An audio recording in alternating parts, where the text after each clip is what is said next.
1, 2, 3. It's been 3 days and Sal still hasn't shown up. Since I haven't seen him in a while, I wonder what he's busy with lately. I'm not used to not having him around. I take out my phone to voice my protest.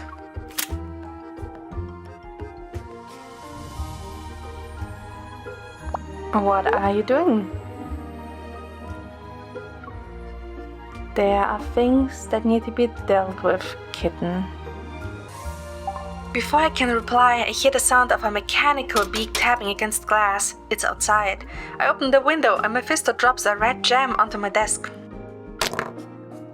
Did Sylus send you? Yeah. He flies off with a flourish.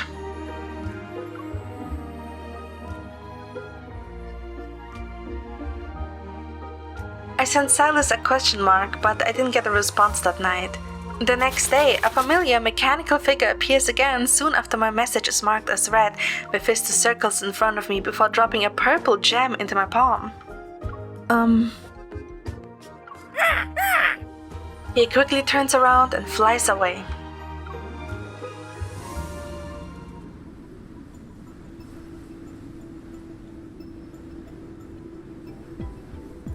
In the time of Sylus's absence, I continue visiting no-hunt zones to carry out my missions. After a night of intense fighting, the massive wanderer finally shows signs of fatigue. I look up and see a black bird land on a branch. The wanderer roars and lunges toward me. I force the wanderer to fall back. Now I finally have a moment to look at Mephisto. Are you just going to watch and not help me? I wave my hand at Mephisto, who tilts his head. After he picks up the gemstone and flies a little further away, I aim my firearm at the wanderer.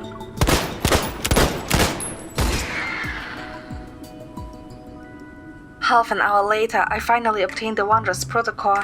Mephisto places a green gemstone in my hand and perches on my shoulder. He starts kneading. Thank you for the massage.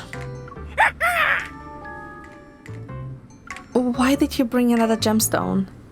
This is the 7th one. I grab my fist and shake him up and down.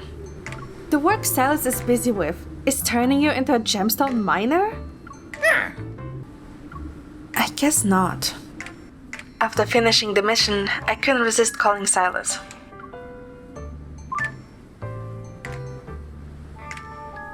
Sylus, what's going on with Mephisto? I see he did his job for today. Yeah, he's been carrying stones in his beak every day recently. Aren't you worried you will tire out your bird? He's not that fragile. And even if he was exhausted, he'd still show up on time. You don't like any of the stones I had him deliver? It's not that. I just don't understand why you're giving me so many of them all of a sudden. Besides, it'd be more efficient if you showed up in person. I've been a little busy lately. Are there other people with you? No, there aren't. I heard screaming. You're not doing something dangerous, right? I wouldn't call it that. But I do have something important. Do you want to join me?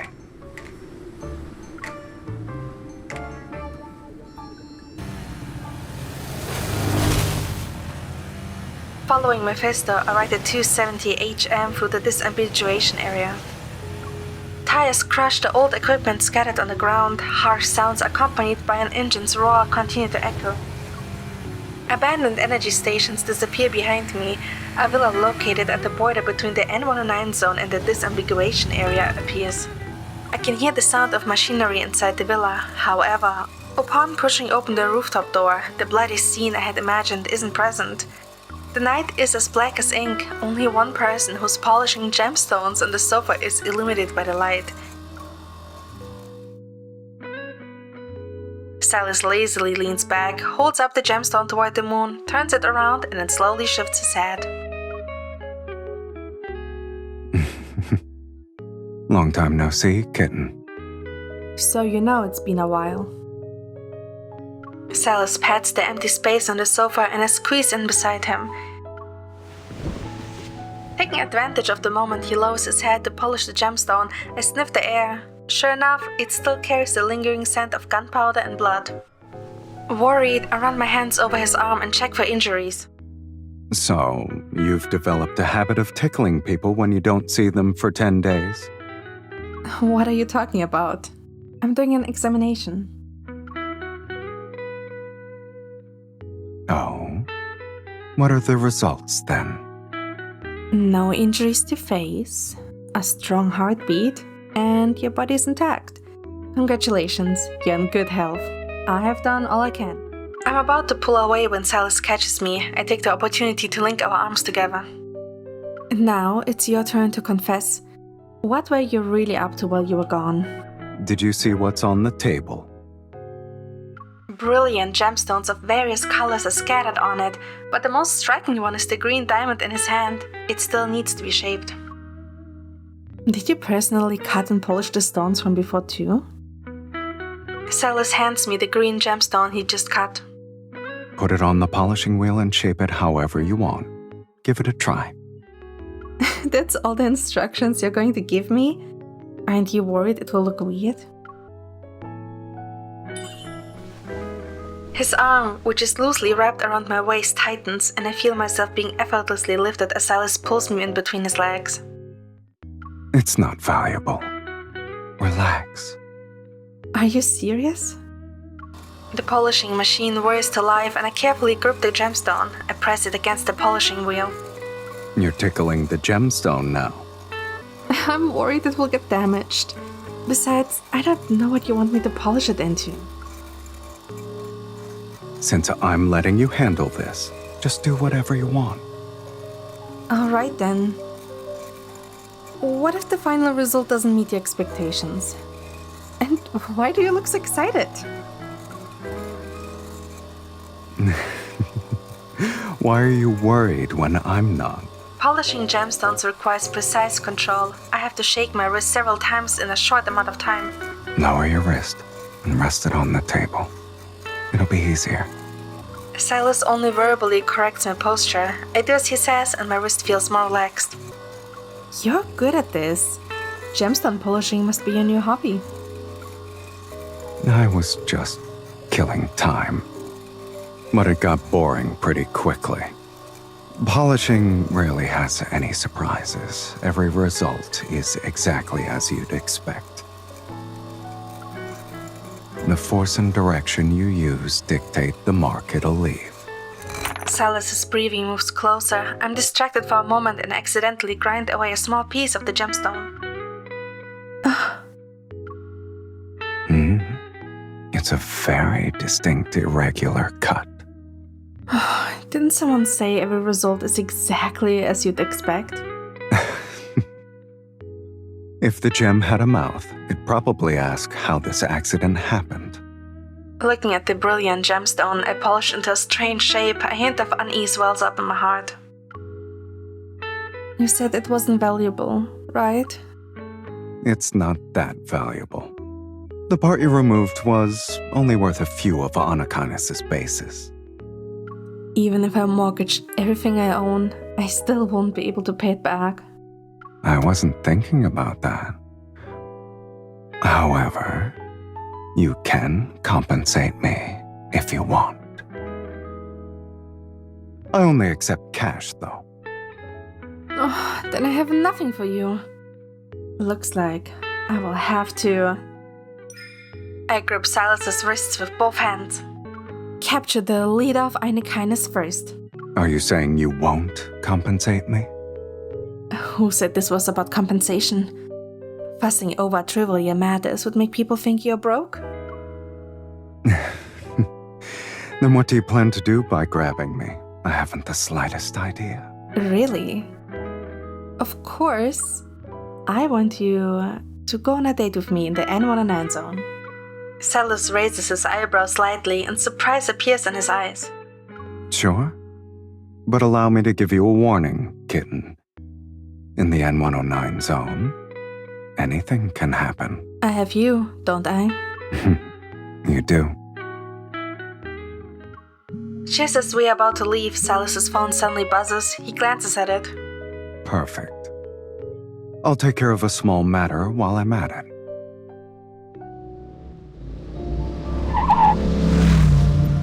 heavy motorcycle roars as it enters the bustling district of the N109 zone. It stops in front of the steps of a musical hall.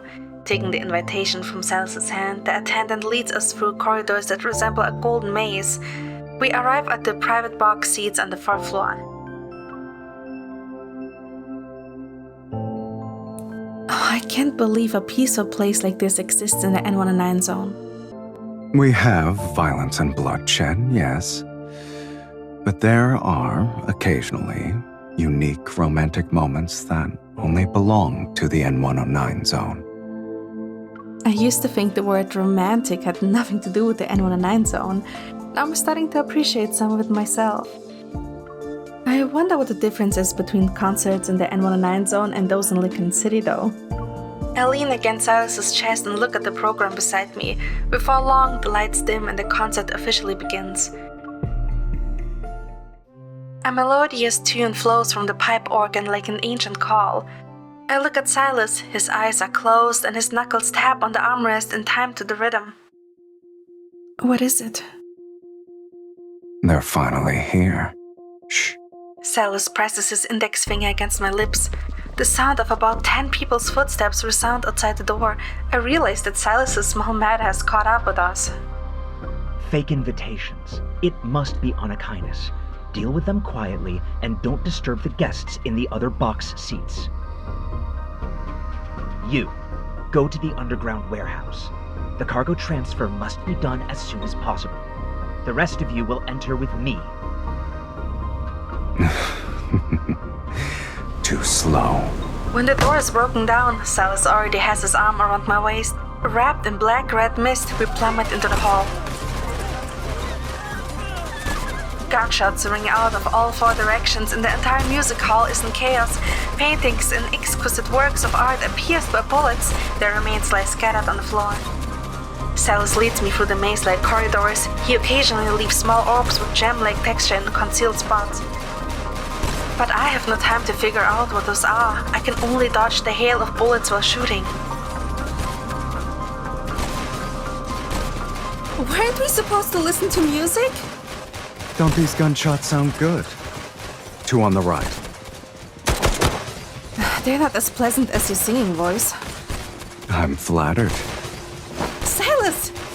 An attendant suddenly leaps out from behind Sylus. I immediately raise my gun to aim at Sylus's head. Once I pull the trigger, he tilts his head slightly and the bullet grazes his ear as it knocks the gun away from the attendant's hand. As the last attendant falls, you finally have a moment's respite. Don't you think you owe me an explanation? I'm here to retrieve my stuff. This is why you had to be in person? And you even dragged me into it! There aren't many people I can trust right now. The sound of footsteps grows louder again. We can't keep doing this. Find your cargo. I will distract them.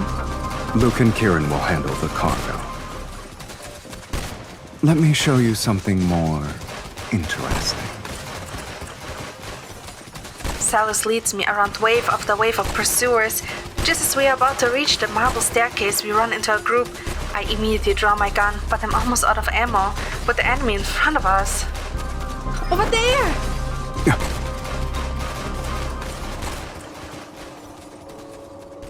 I push Sylus into a narrow secret passage. I don't even have to look to know he's very displeased right now. Sorry, you will have to deal with this cramped space. We can move when those people leave. We saw them a few seconds ago. They should be around here. You guys guard this area. The rest of you can start searching. I spoke too soon.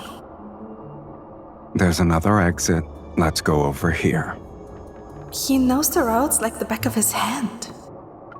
Lead the way? The secret passage is only wide enough for one person to pass through, which is a problem for Sylus. He is too tall and imposing. Seeing how Sylus is unable to stretch out his arms, struggling to lift his legs, and forced to slow his pace, I try to hold back my laughter.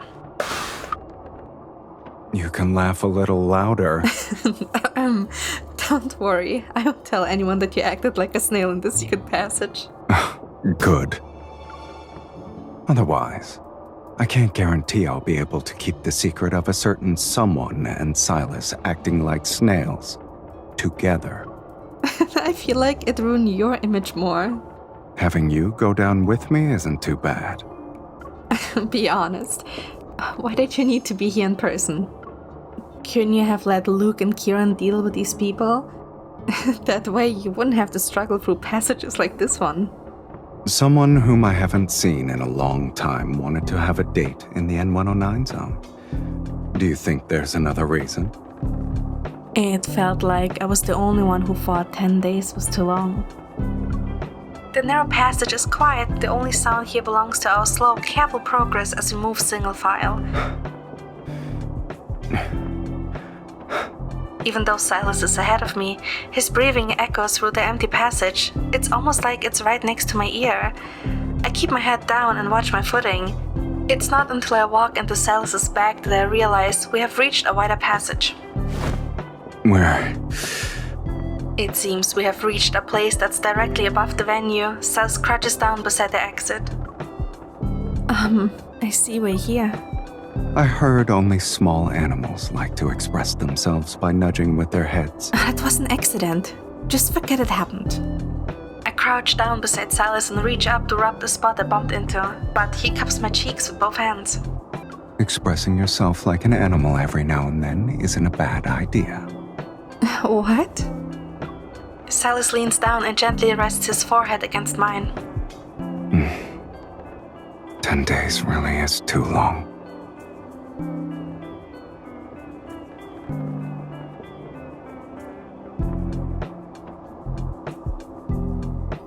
We leave and Sylus nonchalantly steps onto the crystal chandelier hanging in the center of the ceiling, then he pulls me to his side. Every slight movement makes the chandelier sway more violently. I give up trying to balance myself and tightly hold onto Sylus. Is this our last stop for today? Mm-hmm. I thought a concert in the N109 zone would have some kind of surprise. A familiar cry echoes through the hall as Sylus extends his hand. Mephisto slowly lands on it. Mephisto's here. So they should also be. Sure enough, Luke and Kieran, who are below us, make an okay gesture to Sylus. They wave at me before disappearing. The concert isn't over yet. Don't you think fireworks are a perfect way to end this date? If Onykinus is involved, then these can't possibly be ordinary fireworks. Go. Sylus places both hands over my ears and his voice becomes muffled. This is the best spot for watching fireworks in the entire music hall. Don't blink. As soon as he finishes speaking, sparks burst forth in sequence from the places where Sylus and I had walked through.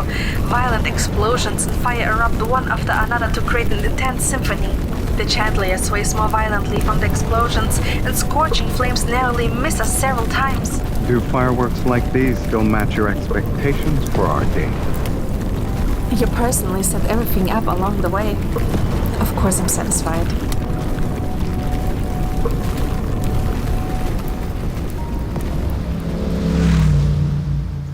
The firelight gradually fades into the night. After the special fireworks show ends, Sylus takes me back to Lincoln City on his motorcycle. Even though we're going at our usual speed, time passes quickly. The moment we have to say goodbye arrives in the blink of an eye. We're here. Sylus, don't you think tonight's moonlight is perfect for another ride along the river? You don't want to go home, kitten? My arms tighten around Sylus's waist. It's very obvious. I guess you weren't quiet because you were still processing the explosions from earlier. Explosions like that are nothing compared to the dramatic scenes I have witnessed around you.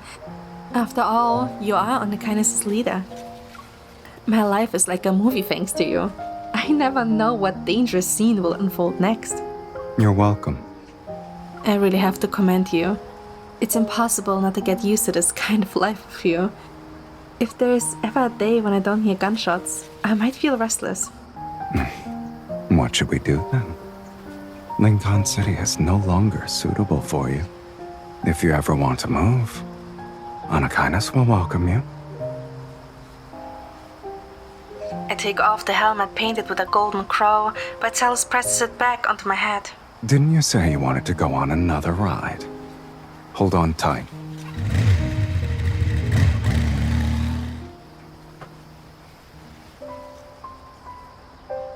After that day, Sylus returns to being busy with his important affairs. Mephisto still occasionally brings gems. One day, a banquet invitation replaces the jewels. When I arrive at Anakinus' base, the place is surprisingly welcoming with blazing lights. Am I at the wrong place? I check the door number again. I am in the right place. With ease, I head toward the living room and look around. Some of the furniture has been removed. Long tables with wine glasses have taken their place.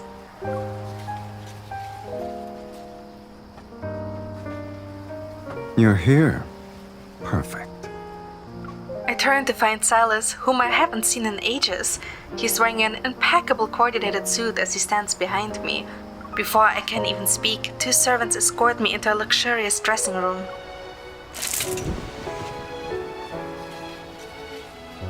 After being lavishly dressed up, I finally see Sylus again. He's waiting by the door.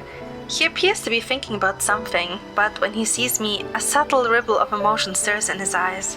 Not bad. Noticing how pleased he sounded, I lower my head and smooth the hem of my dress. Inviting someone to a banquet without mentioning it beforehand, isn't it a bit much even for a surprise? You give people a fair amount of surprises yourself. Sylus walks over to the full-length mirror and stops. His gaze is on me. Come here. I walk over to him and he gently guides me to sit on the cushioned stool. The more exceptional the gemstone, the more it needs a master who can complement its beauty. He takes two earrings from a jewelry box and places them in my palm. Put them on. I'm afraid I might hurt you. String music drifts in from outside the door. The cello's low hum fills my ears. Your banquet has already started, huh? Are we late? The star of the show always makes a fashionably late entrance. They know how this works. In the jewelry box, there's a necklace more magnificent than all the gemstones from before, one set with a green square diamond. Even without him saying anything, I can tell the green diamond was cut by skilled hands. Whoever did it must have put a lot of care into their work. He brushes my hair back behind my ear, unfastens the necklace's clasp, and places it around my neck. What kind of banquet requires an elaborate necklace? It's an ordinary wine-tasting banquet. Incidentally, it'll let them see the new stones I've acquired.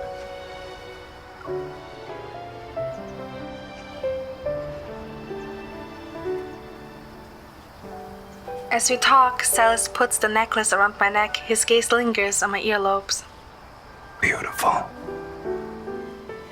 My gaze meets his in the mirror. His eyes are full of mischief. You don't need to be skeptical. I was talking about you. Inviting me here means you're done with that important matter, right? I had to deal with a small problem. Right. Destroying the planet would only be a small problem to you. The green square diamond gleams with a subtle radiance under the light. He lifts the lustrous gemstone with his fingers and carefully examines it. It's like polishing gemstones.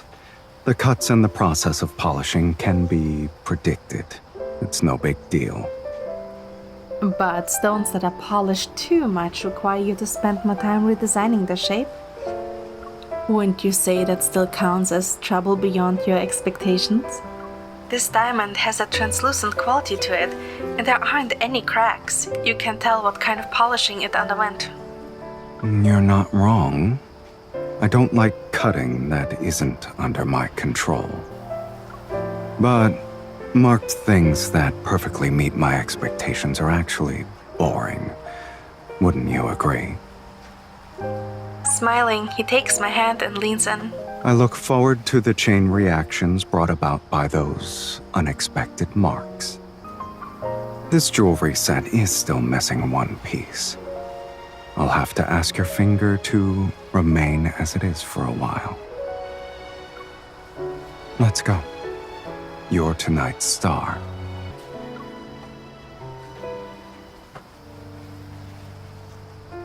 While the lights sparkle and guests mingle with drinks in hand, the atmosphere here can hardly be called harmonious. The guests' gazes dart around as they repeatedly examine the necklace I'm wearing. They whisper among themselves. Look at her necklace. Deliberately bringing out a woman to show off like this? That's something he'd do. The family heirloom is being worn by Sylus's woman now. It's obvious who won. I turn my attention to Sylus, who's pouring wine into a tall glass. You sent me that invitation just so I could help you show off jewelry? Did you steal these from your enemy? Sylus gently swirls his wine glass. Correct. Your hearing is good. Keep eavesdropping for a bit. I don't need to. They're discussing it very loudly now. Someone stole your things, went around winning people's loyalty, and opposed you at every turn. Some time ago, you brought in people to seize his mansion and stole this set of jewelry, which was his family heirloom. The people at tonight's party, their loyalty is wavering in the N109 zone? So you're making a show of force for them? Another correct answer. Take this prize. Sylus plucks a cherry from the frosting of a cake that sat on a serving plate. He feeds it to me. Sensing the scrutinizing gazes around me, I move closer to Sylus and ask in a low voice. What about Luke and Kieran? You must be plotting something if they're not here at an occasion like this. Sylus raises an eyebrow as if he just heard a joke. Plotting? That's child's play. Some important guests couldn't make it tonight, so I had the twins deliver gifts. Outside the window, the N109 zone is quiet. Sylus's gaze seems to soften under the moonlight and lamplight's glow. His fingers brush against the necklace's gemstones once more. After the gentle touch passes, he moves his fingertips to my collarbone and the side of my neck. What have you been up to lately? Aside from fighting wanderers, there's nothing else, to be honest. Oh. So you can hear gunshots every day? I assume your life is eventful? Sylus pulls his hand back. He's about to slip it into his pocket, but I intercept him first. I intertwine my fingers with his. But I'm not used to it. Only being able to see Mephisto every day doesn't feel right. Seemingly hearing the answer he wanted, Sylus drains his wine glass with satisfaction. I've been very busy lately. As you can see, I was preparing gifts for you. I did what I needed to do. So I should be seeing more than just your bird every day from now on, right? Sylus's phone chimes in his pocket, but he doesn't check it. His gaze sweeps across the entire banquet hall. The guests immediately look down to check their phones. It's as if something momentous has happened. The door suddenly bursts open and Mephisto spreads his wings as he flies toward us.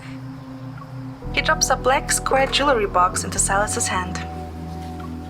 The guests exchange glances. With Sylus's tacit permission, they begin murmuring among themselves at an appropriate volume. Look at the family crest on the box. The N109 zone can only have one master. Sylus opens the box to reveal a thrombus green diamond ring nestled on black velvet. I can tell it's part of the set that has the necklace and earrings I'm wearing, just from the color and quality alone. The epitome of beauty. Sylus, if I hadn't visited you today, you wouldn't be able to brazenly show off your spoils like this, right? Sylus teasingly caresses my knuckles before slipping the ring onto my right hand's middle finger. The N109 zone knows I've won. There's no need to show off my spoils. He leans down and places an extremely gentle kiss on my finger where the ring now rests. That's not what I'm showing off.